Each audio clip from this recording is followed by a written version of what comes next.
TV's very own Mr. Magic, Jonathan Ross.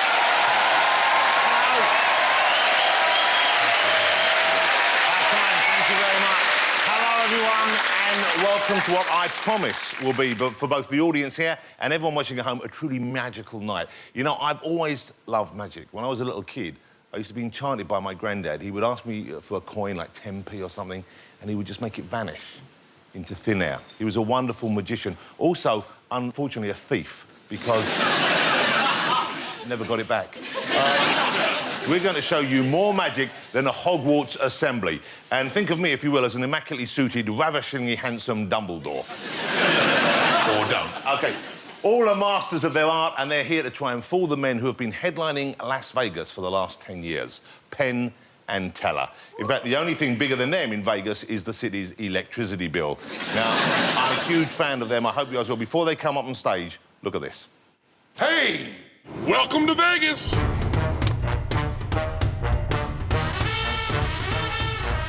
My name is Penn Gillette. This is my partner, Teller. We're Penn and Teller. And we have been working together doing magic for our entire adult lives. We've been settled down here at the Rio in Las Vegas for about 10 years. Drop! We're over in Britain hoping that somebody or many people will be able to fool us. We'll be able to do tricks that we don't know how they're done. We have to figure out how they did the trick, seeing it once. And seeing it once from just the angle we have in the audience. We're not watching monitors, we don't have sneaky camera shots, we don't have any information in advance. It's just us sitting there, you come on, and you fool us. And if you can't, go home. If you can, come to Vegas. If someone fools us, they will get all their expenses paid, everything, fly over to Las Vegas with us. We'll put them up and we'll give them our stage to be able to do their tricks. Everybody who comes on the show tonight is going to be very, very brave. It's really tough to do a trick for someone who might actually tell you what they think afterwards. This show is just about getting back that first feeling that we got when we were 5 years old and first saw someone vanish something in their hand like that. That's a beautiful, wonderful feeling, and we want it again. So, fool us. They've been performing together for 35 years. It's incredible. It's longer than most marriages, but like all successful marriages, the reason it works, I think, is that one doesn't allow the other one to speak. Here they are. It's the two, the only, Penn and Teller. Gentlemen, Mr. Teller, Mr. Penn. How you doing? Great to see you both here. Everyone here is excited. I know I'm excited. I know you're excited as well, because genuinely, you would like to actually be fooled, wouldn't you? Yes, it's not a competition. You know, we just want to... The reason you get into magic is there's no better feeling than being fooled. And then the longer you work in magic, the harder it is to be fooled. So you're going to watch it just the once here. Just once, yeah. No camera trickery, no editing, nothing like that. What you see at home is exactly what Penn and Teller see, what everyone here in the audience sees, and you're going to try and work out if you know how they do it. And we'll do our best to try to figure it out. You're not going to tell us exactly how it's done, though. I guess you'll use the language of the trade. You'll give us enough information to make sure we know, they know, you know, that they know, and we will then know you know what they have done without us knowing. We'll do whatever the hell we want. Yeah. Ladies and gentlemen, the brilliant Penn and Teller. It's also worth mentioning at this point that unlike any other TV magic show, there will be absolutely no camera tricks tonight. Everyone in the audience here and everyone at home will see exactly what happens with no trick edits, OK? The big question is, can anyone fool Penn and Teller? Well, let's find out about our first contender. Ali Cook. Hi, I'm Ali. I'm a proper wizard. You probably see some fakes, but real deal.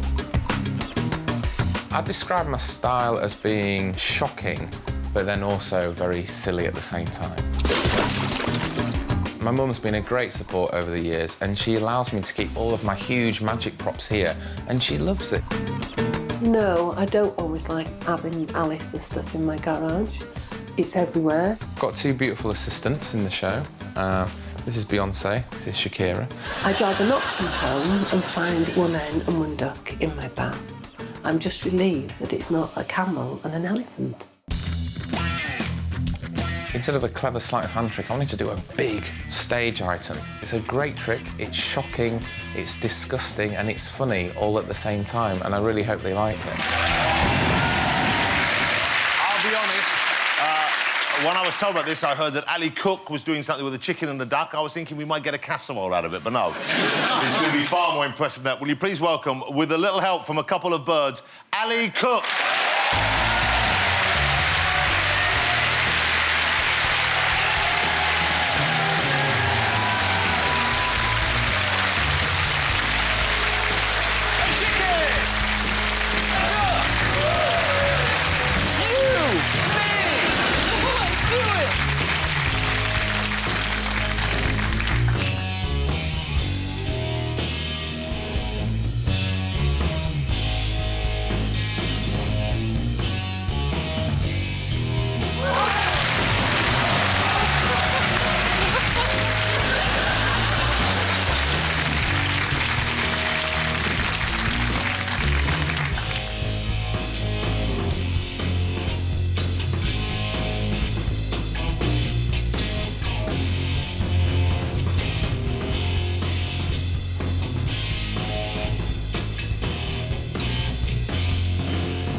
Expected. I don't quite know what we expected, but we didn't expect that. Penn and Teller's sitting there. I think, A, they're going to have a conflict. B, they're a bit concerned you might switch their heads over, which... First of all, what did you think of the act, guys? What do you think of Ali Cook's performance? It's an act. It is really an act we have always wanted to see.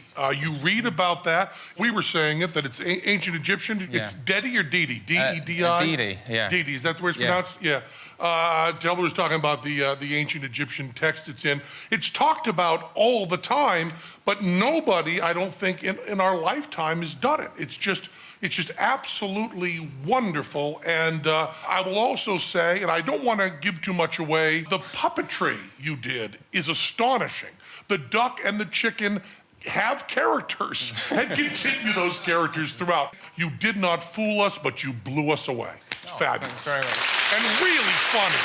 Really funny. Ladies and gentlemen, remarkable Mr. Ali Cook. Thanks very much. Nice work, Ali. Thank you so much. Ali Cook.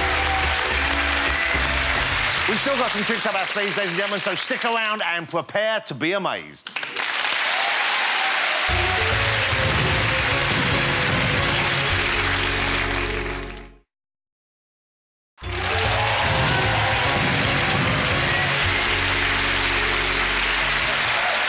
Welcome back to the show. Penn and Teller are here actually hoping to be made fools of, so to speak. So let's see if our next magician will grant their wish. Michael Vincent.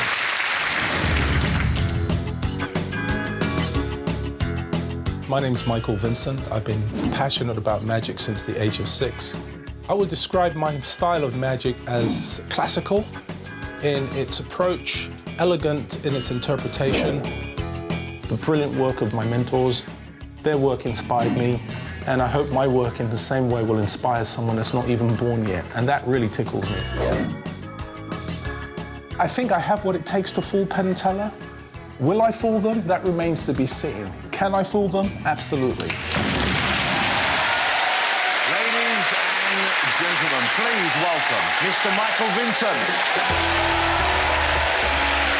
Good luck, Michael.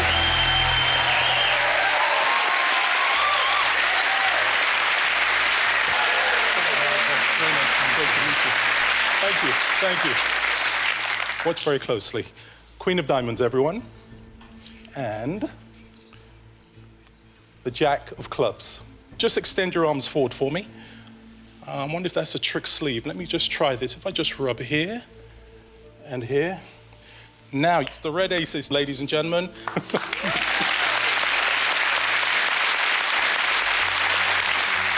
However, let's take this a stage further. There's the 5 of diamonds, the Jack of spades, and if I may use my sleeves, I think you'll agree this is the perfect poker hand.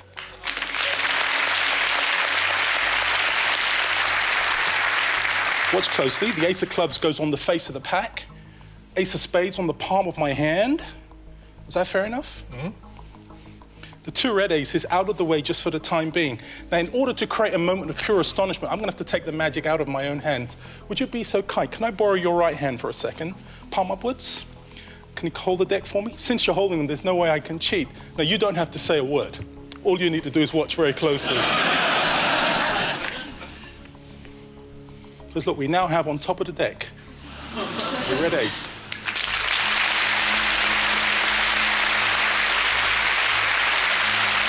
On the bottom of the deck, the ace of hearts. The red ace is top and bottom, ladies and gentlemen. And in the middle, the 2 black aces.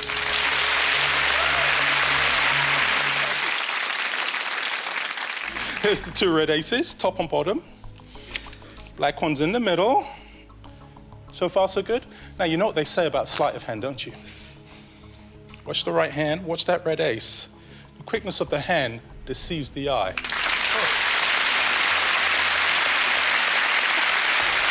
I don't feel bad, I missed it as well. Here's the 2 black aces, once again, top and bottom, and right back where they started, the 2 red aces. How many aces have you seen so far? 4. 4? Actually, there weren't any at all. See, look, there's no ace on top. Very slowly, on the bottom. Nothing trapped between my fingers, nothing up the sleeves. I'm going to show you each and every card in the pack. You can be the eyes of the audience. The aces do not exist except in your imagination. Each and every card, right to the very end.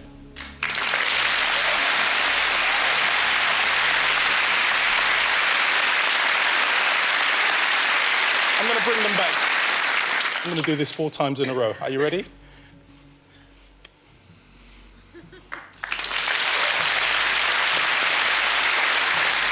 You know, it's funny, even in this day and age, they still think magicians use their sleeves. So all you do is cast a spell, and there's the ace of hearts. Did you know you can even do this with 1 finger? Watch the heart as it becomes a diamond.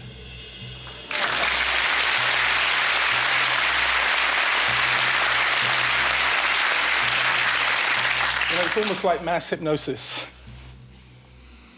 It's not what you see, but rather what you think you see, and that is the wonder and mystery.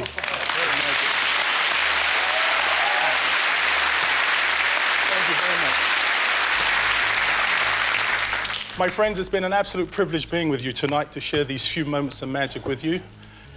I've been passionate about magic for 40 years. The history of magic, the pursuit for technical mastery, and also all of my mentors inspired me to leave the craft of magic better than I found it. It's allowed me to communicate, and in spite of the challenges and chaos of life, it's given me the courage to look inside the chaos to find balance, peace, and perfect order. which is why tonight I feel we shared something very special. Much more than these beautiful illusions, we've celebrated the joy of living through the wonder of magic and these 52 painted pasteboards who each know their place.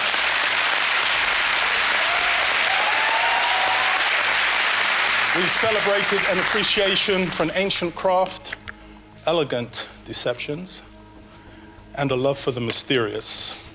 But to celebrate life, my friends, is the only magic. So sincerely from myself, Michael Vincent, my two new friends, we wish each and every one of you a life of peace, joy, and happiness. We wish good health, prosperity, and may the spirit of magic be with you always.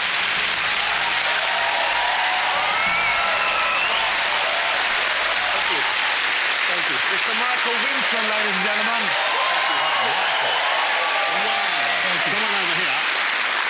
We're going to let Penn and Teller have a little chat, work out whether or not they have any idea how it was done. I think I speak for everyone here by saying, A, that was amazing. Thank you. B, no one here has any idea how that could be done, could you? I mean, I'm on the verge of saying we should burn you at the stake because One of the things I love doing is turning experienced magicians into normal people. Yeah. So I'm hoping that I got them to look in the wrong place at the right time. That'd be great. Let's move over now. Michael, gentlemen. Gentlemen. First of all, remarkable up-close magic, I would have thought, regardless of whether you've... Wonderful. And also classic. I mean, when you first get into magic, this is what you're trying to learn. I will just tell the people at home, because I think it makes it more amazing, there was no trick deck whatsoever used. This is what a person can do with just their hands and a deck of cards. This is not hours, not days, this is decades of practice to do Old school magic. I drove him crazy. You made wonderful, polite eye contact with me, and I looked down at your hands. The only people that would do that would be us and psycho killers. He's absolutely right. You had one of us burning one of your hands and one of us burning your other hand. So you were watching the left hand, you were watching the right hand. We were separated. And the audience were keeping an eye on what was going on in the middle, right? Absolutely. That having been said, because it's classic magic, I think you know that we know the moves. I'm not surprised. And the very ending, the shuffling right side up and upside down is wonderful. And I'm going to say something rather cryptic to you. Okay. And I'm hoping the audience won't understand because you did so beautifully. I really don't want to tip. We've only understood about 10% of what we've actually... I think you're home clear on this one. But we believe, at the end, to do that wonderful ending, we believe that you rang in a cooler. And we think you did it when you brought the deck across. Is that correct? Is that legal to ring in a cooler? Did you ring in a cooler? I have to bow to superior knowledge and intellect. Oh, you did a wonderful job. It's nice to see those moves done quickly. Thank you very much. Michael Vincent, ladies and gentlemen, what a fabulous performance. It's a little better than that, as a matter of fact.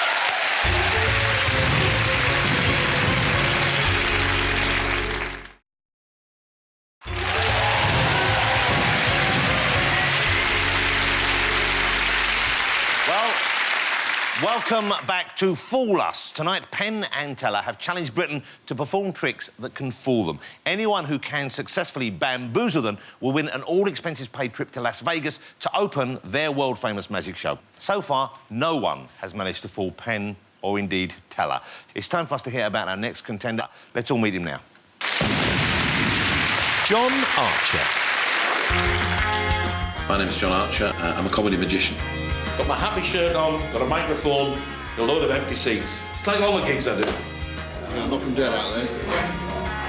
And I suppose it is a bit of a strange thing, but I was a policeman for 10 years up in the northeast of England, Stockton-on-Tees, Cleveland Constabulary.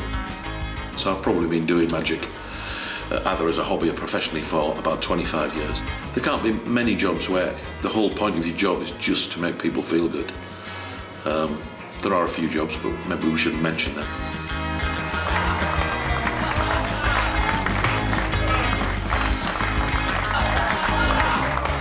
The main thing I want my audience to think is he's a nice guy, we had a good time, we love him. Let's all welcome our next contender. I think you're going to love him, Mr. John Archer.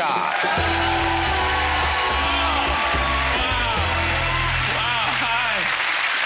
Good evening, hi. It's good to see you all. It's good to be here. My name is, as you know, is John Archer. I'm a comedy magician. I tell you that all nice and early because you're all looking at me at the moment thinking he looks more like a builder. I must admit, I am laying a few bricks at the moment.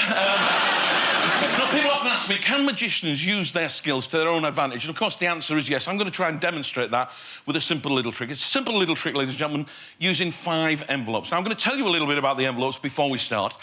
4 of the envelopes are worthless. They contain nothing apart from a John Archer commemorative $0 bill printed on my own computer when it was low on ink. They are not very nice.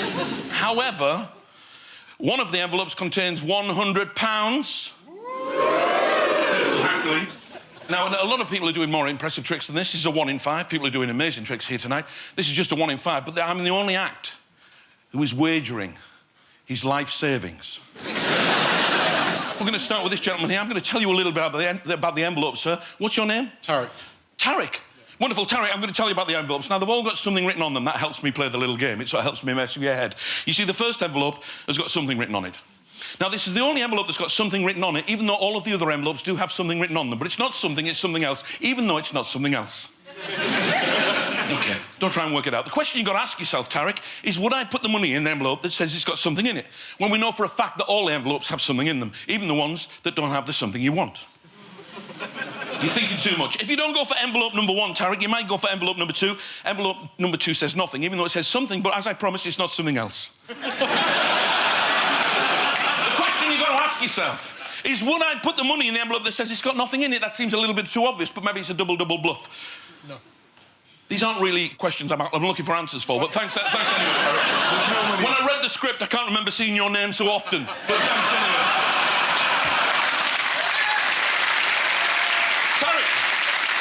If you don't go for envelope number 2, which has nothing on it, you might go for envelope number 3, which says yours. Now, everybody likes what is rightfully theirs, but this isn't theirs, it's yours. The question is, would I put the money in the envelope that says it's yours? But, of course, you read it, you think it's mine, but it's not mine, it's yours, it says on the front.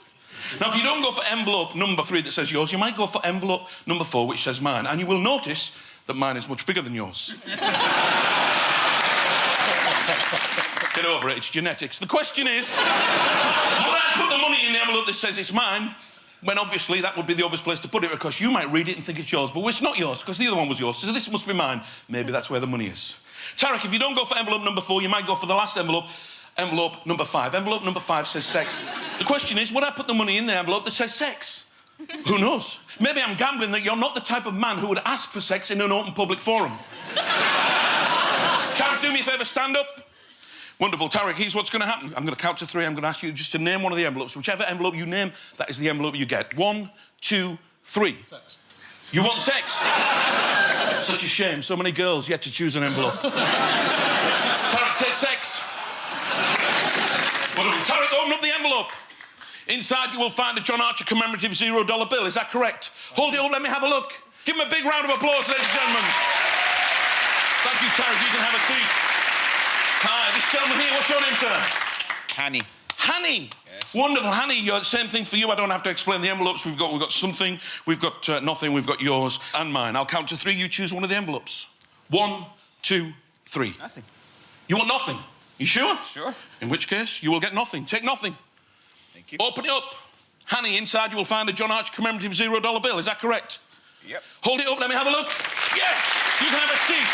Thank you very much. This lady here, hi, what's your name? Zara. Zara, wonderful Zara. Unfortunately, sex is gone. Not necessarily for you, but for me. But there are 3 envelopes left. We've got something, yours or mine. I'll count to 3. You're too keen. Shame sex is gone. 1, 2, 3. Yours. You want yours? Okay, take yours. Wonderful. Open it up. Have a look inside. Inside you will find a John Archer commemorative $0 bill. Is that correct? Yep. There it is. Give her a big round of applause, ladies and gentlemen. Thank you. You can have a seat.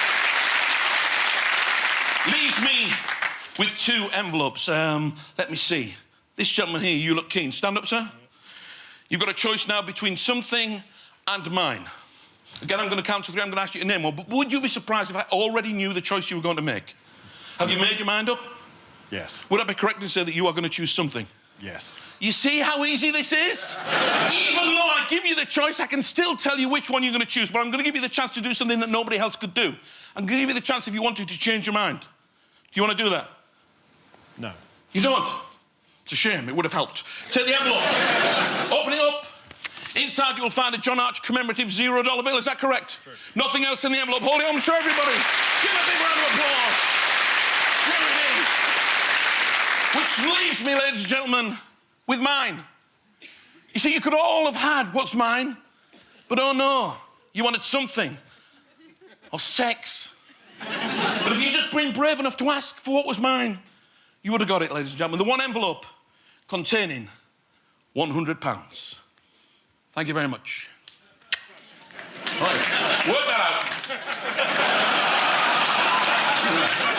No, they don't believe me, but inside the envelope, ladies and gentlemen, there is indeed 20, 40, 60, 80, £100.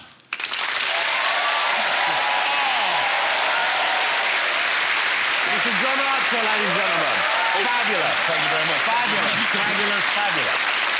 I saw the guys there. Teller looked genuinely mystified. Is this an illusion they might be aware of, or is it a totally new thing, or partially new thing? No, I came up with it. So whether they've seen somebody else do my trick or my method is possible, but or whether they've worked it out because you know the clever men. Have you ever performed in Vegas? No. I've got a good feeling about this. I've got a pretty good feeling. All right, because Look, they're looking at the envelopes. Oh my word. yeah. Well, that's okay, but they can look at the envelopes, can't they? You're not worried about that.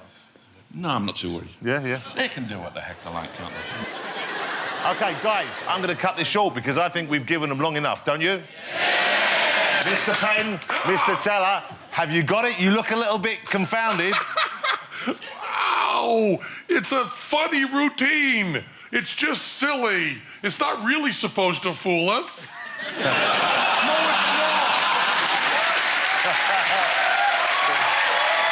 I think we might be onto something else. We will not go down without a fight. We think that he must have been holding the 100, is it pounds you call it here? Yes, the 100 we call it pounds all the time among the envelopes. It was a little bit fishy the way he held the envelopes, but not much.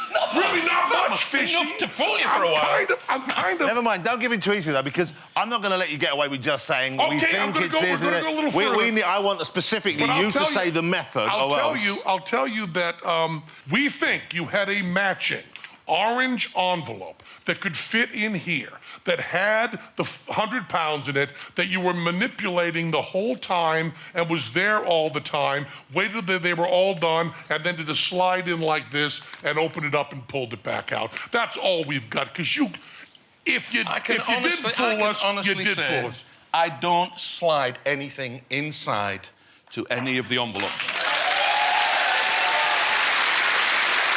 The most important thing about this is we are supposed to feel amazed, and we're supposed to feel like we didn't know how it was done. And the truth of the matter is, we feel amazed, and we really do not know how it's done. Well, let me hear you say those words. Let me hear you say, he fooled us. Well, I think in my heart, Spit it out. he fooled us. Yeah! John, you're going to Vegas. Well done, man. Wow.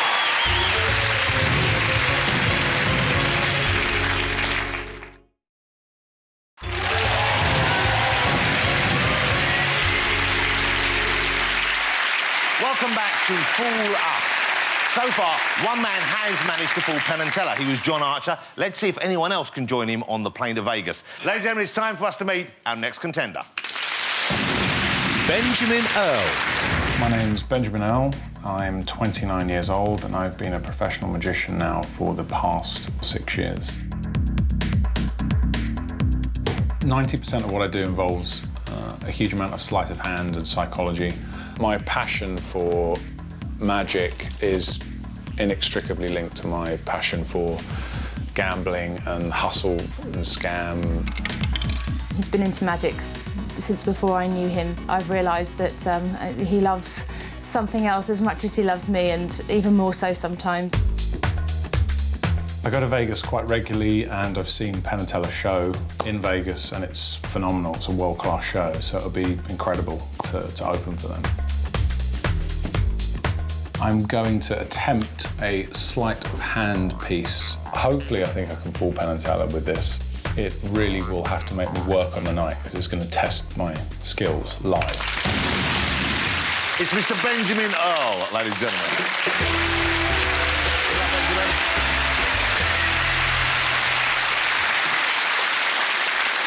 Everything we're about to see today is pretty much informed by this image. This, for me, kind of elegantly sums up the idea of sleight of hand with playing cards and the world of the card shop. So hopefully, if I can bring this demonstration full circle, I can actually end by leaving you with this image. So, without further ado, Penn and Teller, before today, you were asked to bring a deck of cards with you, a genuine, normal deck of cards, no markings, sneakiness, or other madness. Would you mind bringing those up for me and joining me up here? Thank you very much.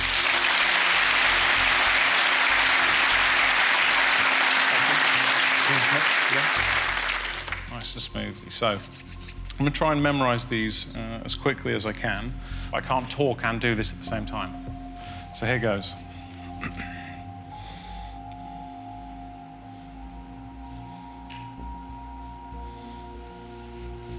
Okay, here goes.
I'll try and do this again one-handed. Yeah. I doubt it myself. Now, it's up to you. Teller, left or right-handed, which would you like? Left-handed. Second choice? I'm not that clever. I can only do this right-handed.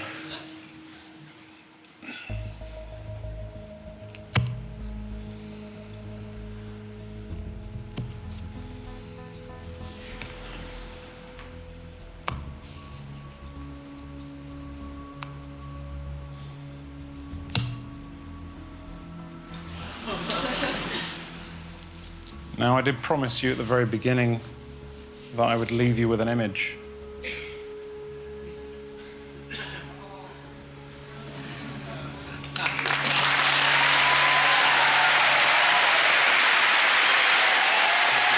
That was quite something, wasn't it? Fellas, do you want to confer there? Why don't we go over here a little bit? Sure. Give them that was remarkable. Really was. I mean, and especially when you switch one-handed in there.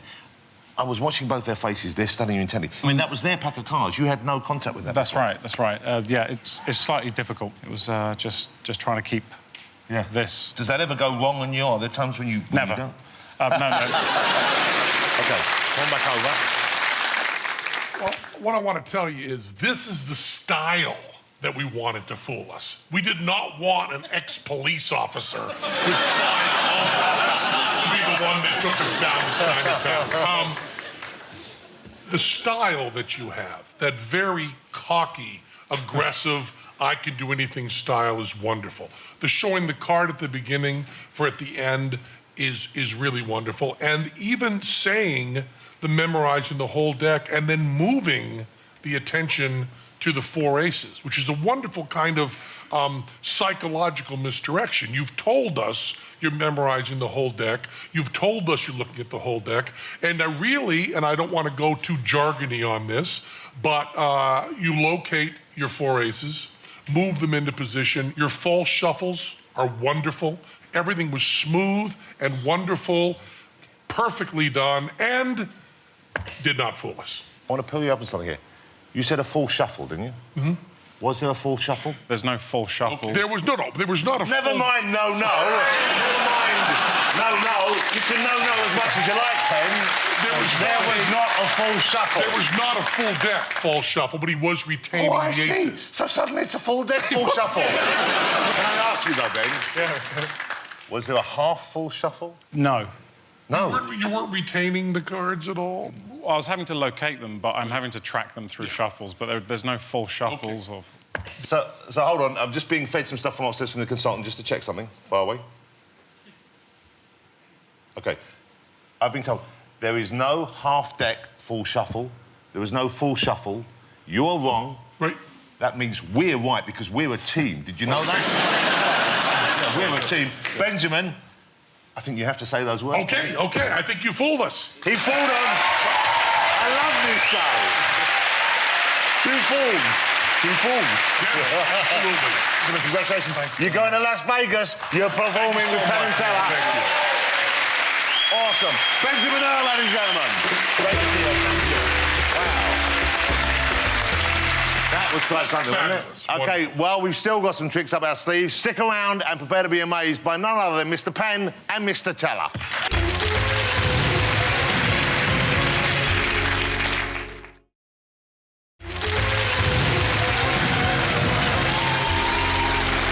It's been an incredible evening. We've seen some fabulous acts, and 2 of them, I didn't think we'd necessarily see one, but 2 of them, John Archer and Ben Earl, have both fooled Penn and Teller and are on their way to Las Vegas. That's incredible, isn't it? Now, as a special treat to close tonight, you guys have promised to reveal how the most famous trick in magic is done. Is that right? Yep. This is one of the most famous, the most celebrated, the most imitated. We've all seen it. Now we're going to find out the nuts and bolts, the inner workings of this trick. Ladies and gentlemen, prepare yourself for an absolute treat as I give you, for the last time this evening, the fabulous Penn and Teller.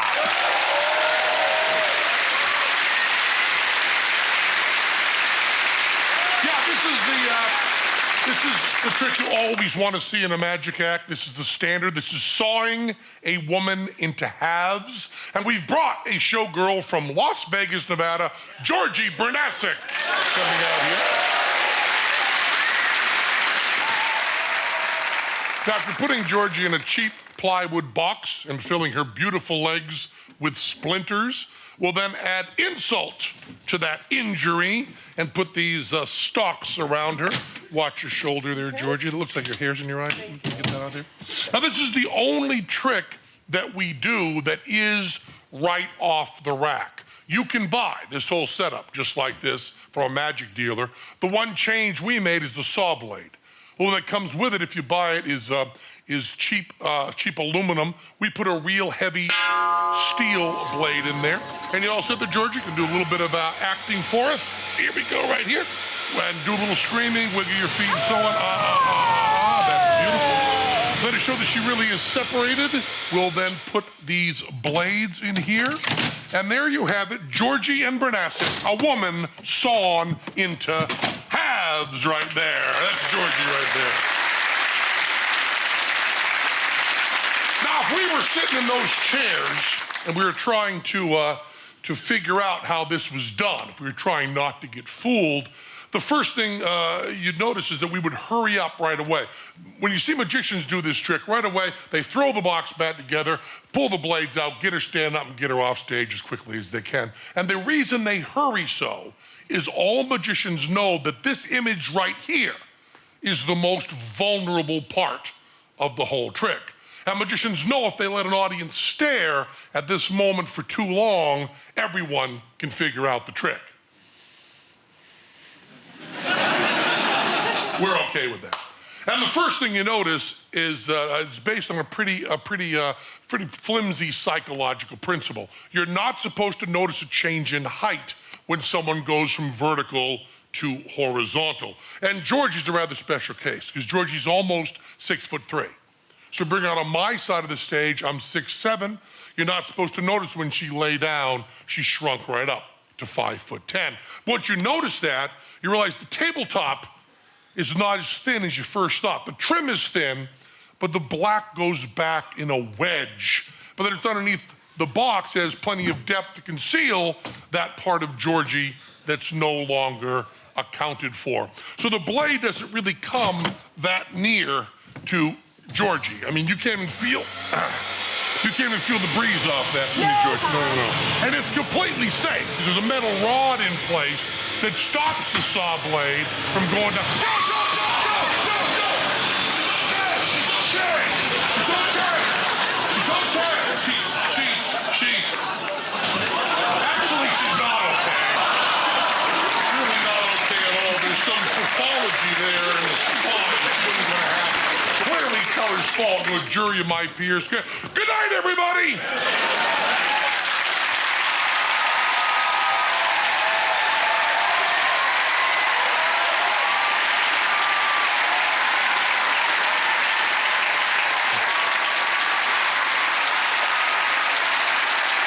Well, that's all we've got time for this evening, ladies and gentlemen. Don't worry about it. I'm sure it'll all be fine. See you again. Bye.